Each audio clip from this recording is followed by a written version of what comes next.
Hello guys. Nandito kami sa pauwi na kami, galing kami sa library. Wala nang wala nang.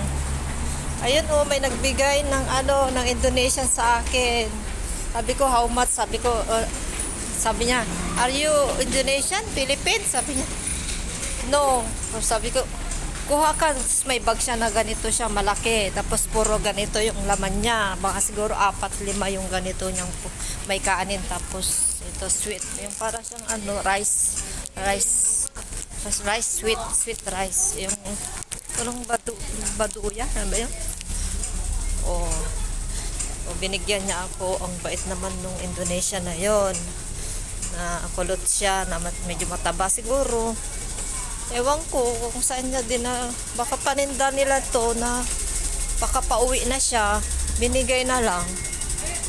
Ala, sabi ko how much? Sabi ko tumakbo na siya. Hindi ko na naisip. Sabi ko bakit? Sabi ko why? Sabi ko take sabi niya. Ayan, binigyan niya ako. Hindi man ako nakapagbigay kahit man lang bariya. Nabili kami kasi dyan, dumaan kami dyan sa, matagal kami dyan na alaga ko kasi kumain pa siya ng ko yung pagkain ko. Kaya hindi ka pwedeng kumain dito sa loob ng NTR kasi dadaanan namin tong NTR. Napabili ako ng cloves yung. Tapos halika dito, may kinakain pa siya, hindi pa pwedeng pumasok. Habang natingin-tingin ako ng natingin-tingin ako ng ukay-ukay, ng t-shirt. Basta tumingin lang sa akin. So yun, binigyan niya ako. Di salamat. May ayuda tayo, ayuda. Pauwi na kami ng alaga ko. Tagin yung buko. Naantok ako dun sa library. 1 oras kami doon. Pinapauwi na kami agad ng amo ko kasi may pa itong basta, may lesson pa yata. Tapos magluluto rin ako ng dinner. So bye bye na guys. Pauwi na kami, palabas na kami dito. Daanan lang namin itong platform ng MTR. Pero hindi kami magte-trend. Malapit lang kasi dito yung library sa MTR.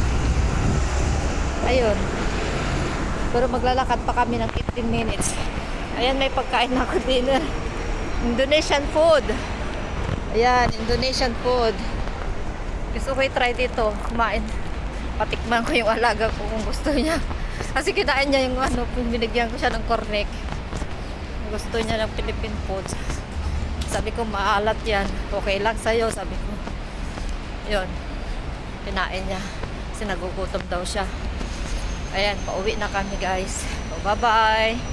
Bye-bye. Salamat sa nag-share. Sana i-bless siya ni Lord. Na nagbigay siya.